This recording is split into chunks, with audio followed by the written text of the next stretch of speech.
Bank has dismissed the Akufo-Addo government's long-standing claim that Ghana's 2022 economic collapse was driven by the Covid-19 pandemic and the Russia-Ukraine war.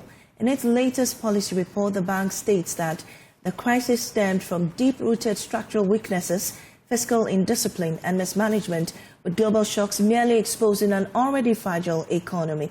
Well, these details have been put up in graphics. We'll bring you that later on. But let's also, that is showing on your screen right now. We'll just go through a few of them. And it says that the deterioration of global conditions due to the COVID-19 pandemic and the Russian Federation invasion of Ukraine was not the cause of the 2022 macroeconomic crisis. Next slide. Right, so we'll do that later, but we have on the line the former Deputy Finance Minister, Dr. Stephen Amoah, on this. Dr. Amoah, we're grateful, and this is what the World Bank is saying now. What's your initial reaction? Let me get that first. Kindly unmute and speak to us. Hello, can you hear me? Yes, I can. Good. Okay, thank you for this opportunity. My regards to our listeners this very morning. Honestly, I would like to have the entire document and then read it and understand the context being posted out there, because I'll be surprised for two reasons. One, the World Bank, before this report, we had a report there. I need to look for it. I mean, I'm not even home now. That stated clearly that the causes, they never said, and nobody has ever said, what we went through 2022 is solely 100% the COVID. Nobody said that. But the severity and the challenges we went through, nobody on this earth, unless the person, in my opinion, is just displaying ego trips or unconscious incompetence. Because the same World Bank report stated that was one of the major crises we all in this country. Aside that, what were these economic indicators, these primary macro indicators or performances in the other jurisdictions, even in the developed economies? That year, the world economy grew negative 3.3. Inflation rate globally jumped into 100. They're all there, and we depend on these economies. I'm sure the document might have said, apart from that, we have structural weaknesses and issues as a country, and that one is a fact. It's not just one routine. When it comes to economic resilience, most developing economies, including Ghana, fundamentally we have challenges because we depend on the economy. We are basically import-driven economy. So these things are there. We talk about in effective way, sometimes we manage our expenses as a country. These are issues that occur. I mean, it doesn't matter who is in government, the facts are there. So if the first 3 years of Akufo-Addo's government were growing to 7%, one of the best in the world, inflation rate averagely has stayed about 7%, one of the best in the world. And then we have even picked, GDP growth in the year 2000, about, I think it was 3.4%. And we're rolling out one of the most enviable pro-poor policies sustainably in our country.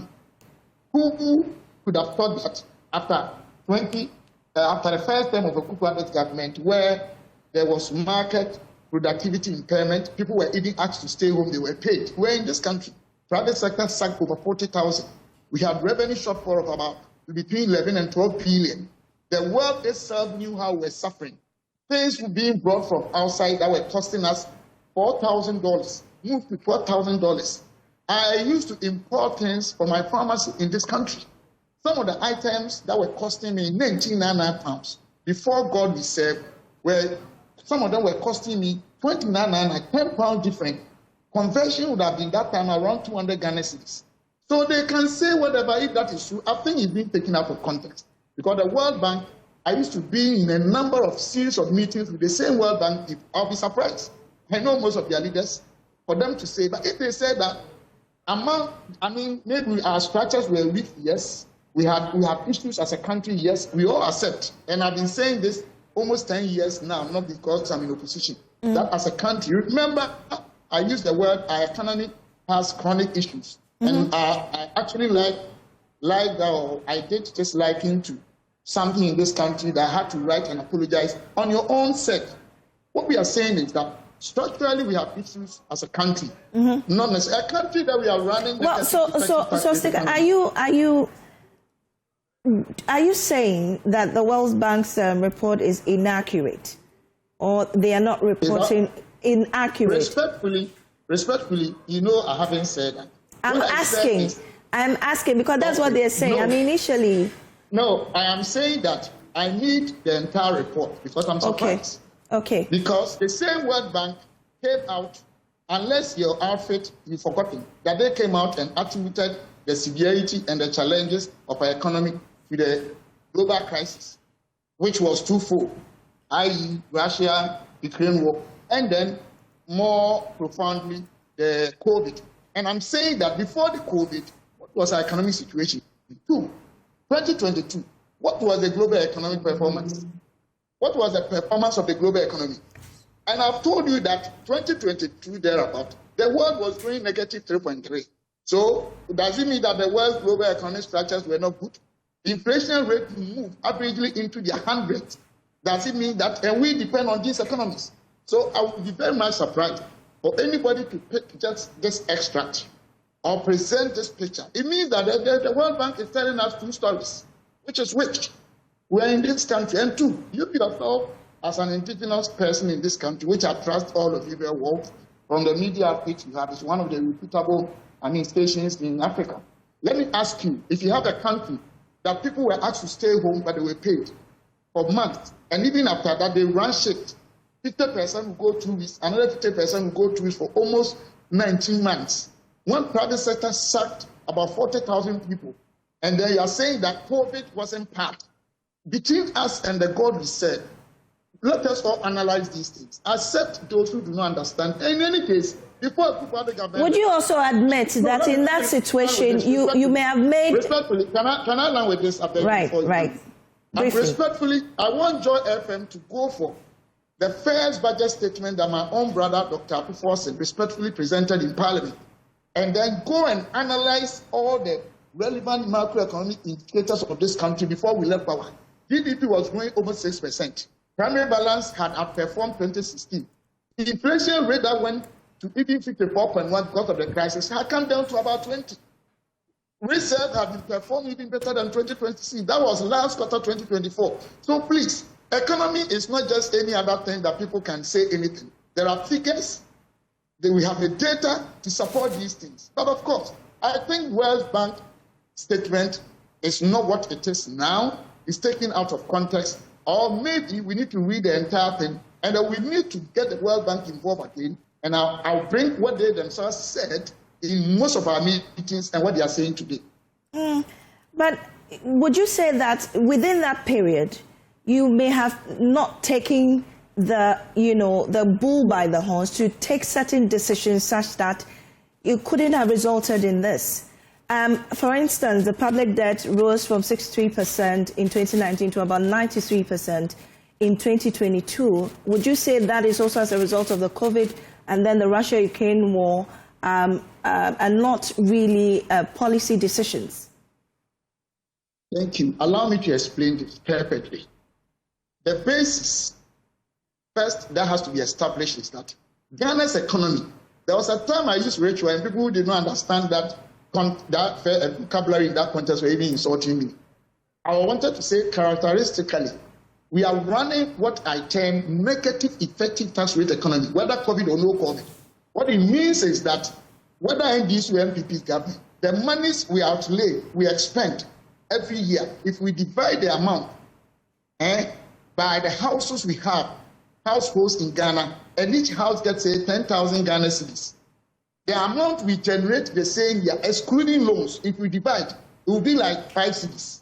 So already we are running ritual deficit as a country, which is very bad. That basically is there one. Two, the COVID came up, and when it came up, we ran short of revenue generation, about 12 billion Ghana cedis. This is a fact.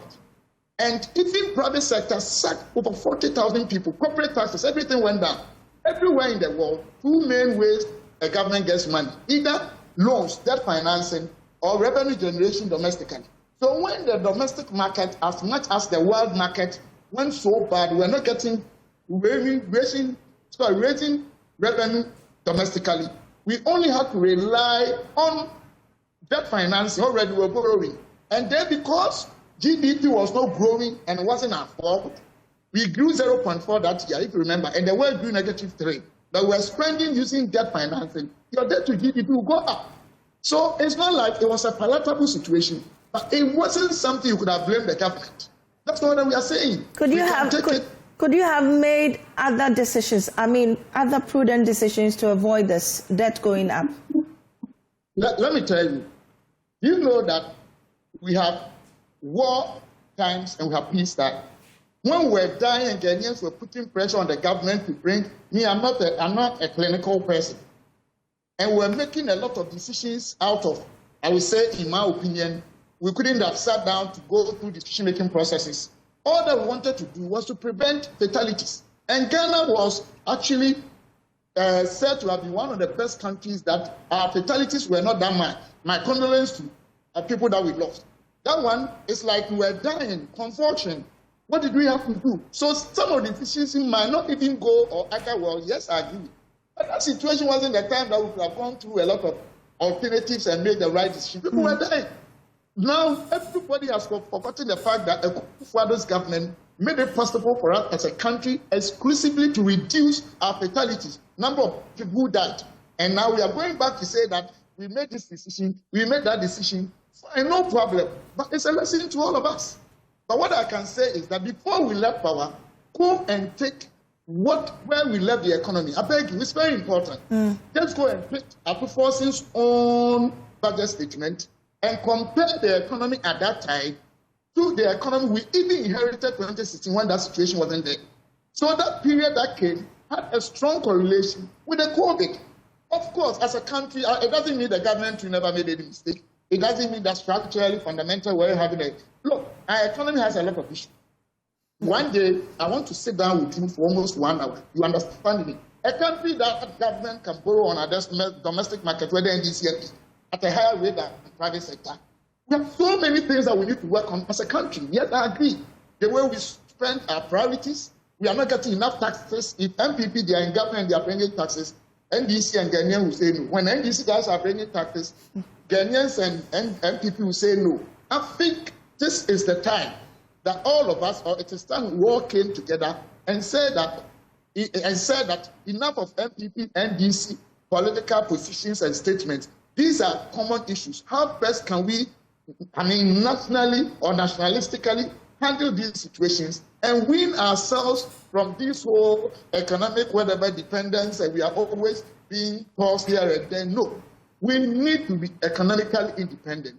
We need to build the needed resilience as a country. Other than that, we always go to IMF and the World Bank, and some of these statements will be made good when one is in power. They will be made bad when they are in opposition, and then Ghanaians will take on that. But what I'm saying is that COVID-Russian war practically had a very tremendous amount of impact adversely on our economy. And domestically, there's evidence. Globally, there's evidence. Was it only Ghana in the world that suffered? No. So what are they talking about? No. All right, Dr. Stoganama. Please, I want the IMF to tell us 2022 what was the economic global situation. But we're dealing with our own country, and we are suffering for it now, aren't we? But thank you very much for your time on our desk. But other countries are suffering.